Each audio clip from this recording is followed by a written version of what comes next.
സുഹൃത്തുക്കളെ, സഖാക്കളെ, എൻ്റെ പേര് മാമ്പഴക്കര സോമൻ. കഴിഞ്ഞ 5 വർഷമായി പ്രവർത്തിച്ചു കൊണ്ടിരുന്ന തദ്ദേശ സ്വയംഭരണ സ്ഥാപനങ്ങൾക്ക് തിരശ്ശീല വീഴുകയാണ്. പുതിയ ഭരണസമിതി 30 ദിവസത്തിനകത്ത് അധികാരമേക്കും. ആ നിലപാടുകൾ സർക്കാർ വളരെ ഭംഗിയായി ചെയ്തിട്ടുണ്ട്. അപ്പോൾ എനിക്ക് പറയാനുള്ളത്, ഞാൻ എന്നും അഴിമതിക്കെതിരായിട്ടാണല്ലോ വർത്തമാനം പറഞ്ഞത്. അതുകൊണ്ട് തന്നെ പലരും വന്ന്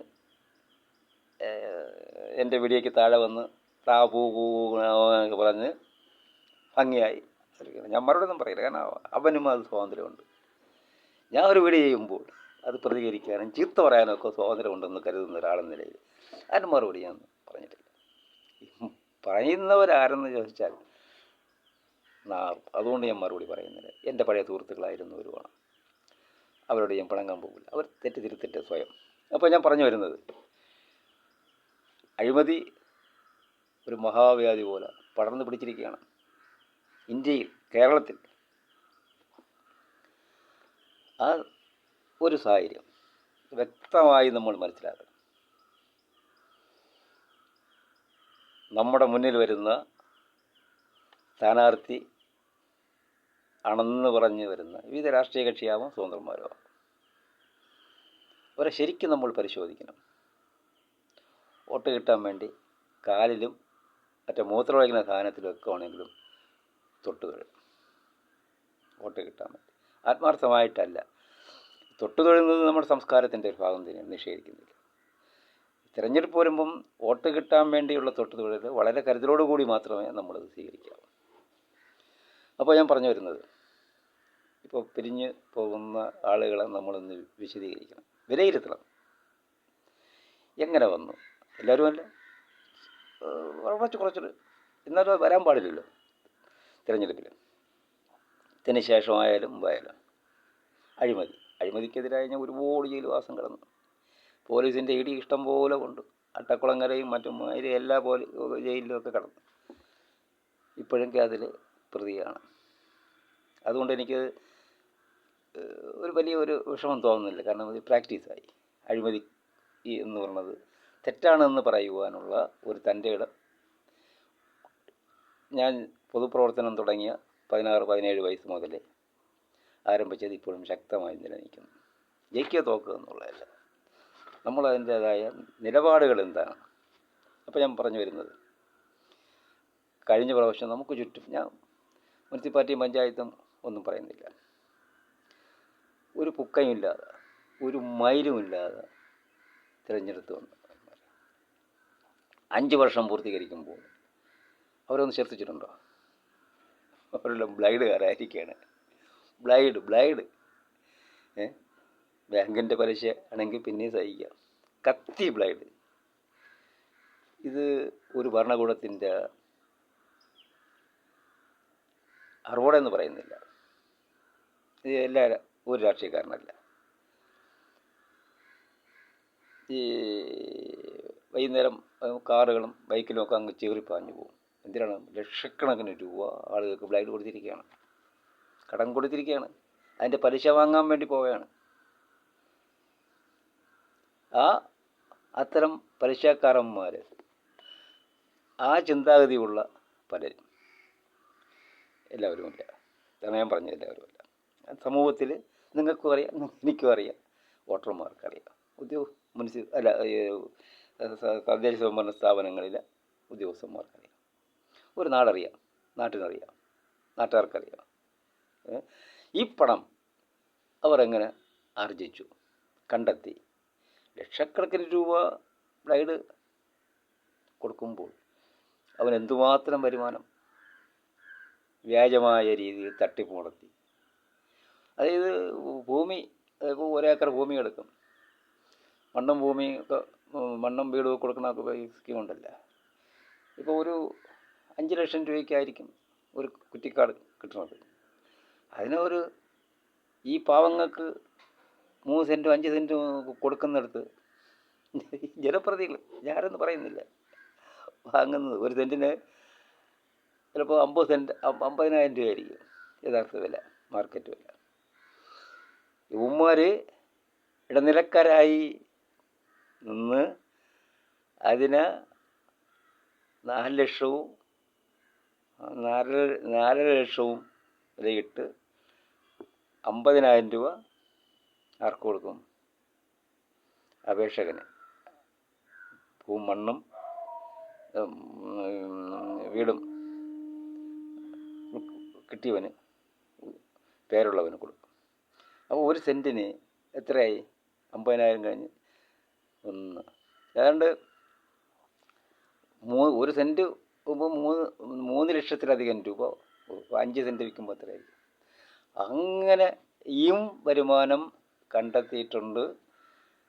ആ പണങ്ങളും മറ്റ് 40% കമ്മീഷനും, ജോലി കൊടുത്ത വൈകി 10 ലക്ഷം വച്ചും ചാരായ ഷാപ്പ് തുടങ്ങാൻ കൈപോക്കാൻ 10 ലക്ഷം രൂപയ്ക്ക്, ഇങ്ങനെയൊക്കെ അത് വീട് കെട്ടം അല്ലെങ്കിൽ ലോഡ്ജ് പൊളിക്കാതിരിക്കാൻ വേണ്ടി 10 ലക്ഷം, അങ്ങനെയൊക്കെ വാങ്ങിയ പൈസകൾ ഉമ്മാർ കൊണ്ട് വട്ടിപ്പലിശയ്ക്ക് കൊണ്ട് നാട് നീളെ കൊടുക്കുന്ന, മുതലായി പൈസ ആവശ്യമുള്ളവർ കൊടുക്കുന്ന തനി തെമ്മാടത്തിൽ നടന്നപ്പോൾ നമ്മുടെ ജനത കാഴ്ചക്കാരായിരുന്നു. ഇതവൻ്റെ അവകാശമല്ലേ, കിട്ടിയ അവസരമല്ലേ ഉപയോഗിക്കുക, എടുത്തിരുന്നത്. അങ്ങനെ ചിന്തിക്കുന്നവരുണ്ട്, ഗതികെട്ടവന്മാർ, പരനാറികൾ. ഇത് അവൻ്റെ അവകാശം എന്നാണ് തോന്നുന്നത്, അവൻ്റെയൊക്കെ അവകാശം. ഞാൻ പേര് തൽക്കാലം പറയുന്നില്ല, ചീത്ത വിളിച്ചോ, എന്നാലും ഞാൻ പേര് പറയണമെങ്കിൽ ഞാൻ കോടതി പറയും. പരസ്യമായിട്ട് പറയേണ്ടി വന്നാൽ അപ്പോഴാലോചിക്കാം. അപ്പോൾ അത്തരം ഒരു സാഹചര്യത്തിൽ, അതായത് അതങ്ങനെ വരാൻ പാടില്ല. അവൻ്റെയൊക്കെ ചെറ്റമാടങ്ങൾ 3 നില ആയിട്ടുണ്ട്. കാറില്ലാത്തവന് കാറായി. 12,000 രൂപയ്ക്കുണ്ടായിരുന്ന ബൈക്കുള്ള ചെത്ത ബൈക്കുള്ളവനെല്ലാം 3 ലക്ഷത്തിൻ്റെയും 5 ലക്ഷത്തിൻ്റെയും ടൂ വീലറായിട്ടുണ്ട്. നല്ല ചാപ്പാട്, ടൂർ പ്രോഗ്രാമുകൾ. അവരൊക്കെ വണ്ടിയിൽ പോകുമ്പോൾ നമ്മളൊക്കെ ഇങ്ങനെ അന്തം ഇങ്ങനെ നോക്കിയിരിക്കണം, ഇവന് ഇതൊക്കെ പണം ഇവിടെ നിന്നിടാം. അവന് കൂട്ടി നിൽക്കാനും ഉണ്ട്. വോട്ട് ചെയ്തവരിൽ ഒരു വിഭാഗമുണ്ട്, നിനക്ക് ഇത് ഇവിടെ നിന്നാണ് പണം കിട്ടിയെന്ന് ചോദിക്കാൻ ഒരു വോട്ട് ചെയ്ത ഒരുത്തനും തയ്യാറല്ല. അറിയാത്തത് കൊണ്ടാണ്. എന്തായാലും ഏതായാലും ഈ ലക്ഷക്കണക്കിന് രൂപ ബ്ലൈഡിന് കൊടുക്കുന്ന രീതിയിലുള്ള ആ കഴിഞ്ഞ കാല, ഇതിനു തൊട്ട് മുമ്പുള്ള കാലഘട്ടത്തിലേക്ക് പുതിയ ആളുകളെ തിരഞ്ഞെടുക്കുമ്പോൾ അത് തദ്ദേശ സ്വയംഭരണ സ്ഥാപനങ്ങളെ അകത്ത് കയറി കബളിപ്പിക്കുകയില്ല എന്ന് ബോധ്യമുള്ളവർക്ക് മാത്രമേ വോട്ട് ചെയ്യാവൂ. അങ്ങനെയുള്ളവർ മാത്രം, കമ്മ്യൂണിസ്റ്റുകാരനായാലും ശരി, BJP-കാരനായാലും ശരി, കോൺഗ്രസ്സുകാരനായാലും ശരി, സ്വതന്ത്രന്മാരായാലും ശരി, അങ്ങനെയുള്ളവർക്ക് മാത്രമേ വോട്ട് ചെയ്യാവൂ എന്ന് വോട്ടർമാർ തീരുമാനിക്കണം. ഇപ്പോൾ ആയില്ല, റേഡിയോയിലും ടെലിവിഷനിലും എല്ലാം ഭയങ്കരമായിട്ട് വീഡിയോയിലൊക്കെ അഴിമതിക്കെതിരായിട്ട് ആരെങ്കിലും ഒരാൾ ഇത്തരം മേഖലയിൽ അഴിമതിക്കെതിരായി ആരെങ്കിലും ഒരു വീഡിയോ ചെയ്യുന്നുണ്ടോ, പറയുന്നുണ്ടോ? ആരും ചെയ്യുന്നില്ല. അത് സൈലൻ്റ് ആക്കി വെച്ചിരിക്കുകയാണ്. ആ ഭാഗം ഒഴിവാക്കിയത്. കള്ളന്മാരെയൊന്നും പ്രൊജക്റ്റ് ചെയ്യില്ല. കള്ളത്തരം ഉണ്ടെന്ന് പോലും പേരെങ്കിലും പറയണ്ട, അതുപോലും പറയില്ല. അപ്പോൾ എൻ്റെ സുഹൃത്തുക്കളെ, സഹാക്കളെ, അപ്പോൾ ഈ വർഷത്തിൻ്റെ ഏതാണ്ട്, അതായത് ഈ തദ്ദേശ സ്വയംഭരണ സ്ഥാപനങ്ങളുടെ ഈ വർഷം കൊണ്ട് തിരശ്ശീല വീഴുമ്പോൾ ഒരാഴ്ച കഴിഞ്ഞ് മറ്റൊരു തിരശ്ശീല ഉയരുകയാണ്. പുതിയ സംരംഭം, പുതിയ പദ്ധതികളുമായി പുത്തൻ തദ്ദേശ സ്വയംഭരണ സ്ഥാപനങ്ങളുടെ ജനപ്രതിനിധികൾ ഉയർത്തെഴുന്നേൽക്കുകയാണ്. അവർക്കെല്ലാം ഞാൻ വിപ്ലവാശംസകൾ. അവരോട് എനിക്കത് ഒരു അപേക്ഷയേ ഉള്ളൂ, അഴിമതി ചെയ്യാൻ തയ്യാറാവരുത്. നിങ്ങൾ പോകുമ്പോൾ അതുവരെയെങ്കിലും നിങ്ങൾ വന്ന വീട്ടിൽ നിന്ന് വന്ന ആ വീട് അതേപോലെ ഇരിക്കണം. ജനങ്ങൾ കാണാൻ വേണ്ടി 3 നില 4 നില വയ്ക്കുമ്പോൾ അടുത്ത് വരുന്നവന്മാർ കണ്ടോ, ഒരു മരുന്നില്ലാത്തവൻ ഇവൻ 6 മാസം കൊണ്ട് പുതിയ 2 വീലർ, കാറ്, 3 നില വണ്ടി, ഇത് വിടറാ പണം. അപ്പോൾ അങ്ങനെയെങ്കിൽ അവനേക്കാളും എനിക്ക് 1 ഏക്കർ ഉണ്ടല്ലോ കൂടുതൽ, എനിക്ക് 50 ലക്ഷം മുടക്കി നിന്നൂടെ? ആ പരീക്ഷണങ്ങളാണ് സുഹൃത്തുക്കളെ കേരളമെമ്പാടും ഈ മത്സരത്തിൻ്റെ ആർത്തി, പാർലമെൻ്ററി വ്യാമോഹം കട്ട പിടിച്ച് നിൽക്കുന്നത്. അഴിമതിക്കെതിരായി ഈ സർക്കാർ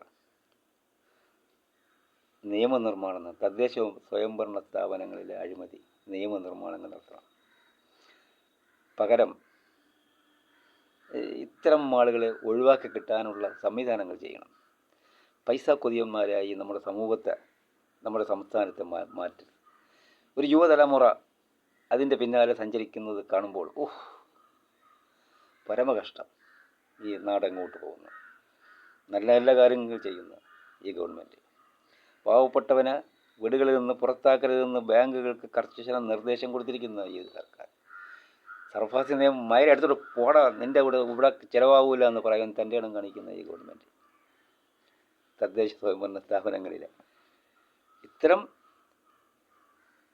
കുത്തിത്തിരിപ്പുകാരെ, അതായത് അഴിമതി ചെയ്ത് ബ്ലൈഡ് കച്ചവടക്കാരായി,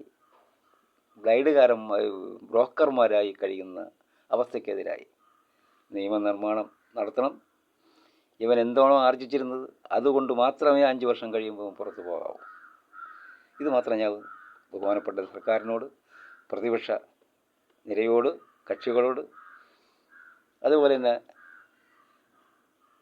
മനസ്സാക്ഷിയുള്ള എല്ലാ രാഷ്ട്രീയ കക്ഷികളോടും, അത്തരം ആളുകൾക്ക്, കള്ളന്മാരല്ലാത്തവർക്ക് വേണം. നിങ്ങൾ സത്യപ്രതിജ്ഞയൊക്കെ ശരി തന്നെ, അതൊക്കെ അറിയാം. കള്ളനും ചെയ്യും, അല്ലാത്തവനും ചെയ്യും, സത്യം. ഇത്രയും എനിക്ക് പറഞ്ഞുകൊണ്ട് ഇത്രയും ഞാൻ ദീർഘമായി സംസാരിക്കുന്നില്ല. അഴിമതി പേക്കോലങ്ങൾ ഇന്നലെയും കണ്ട് ചെറിപ്പാഞ്ഞ് പോണ കണ്ട് അവൻ്റെ വെള്ള ഉടുപ്പ് കൊട്ട് എൻ്റെ അന്വേഷിച്ചപ്പോഴാണ്, അണ്ണാ ഞാൻ 3 ലക്ഷം വാങ്ങിച്ചിട്ടുണ്ട്.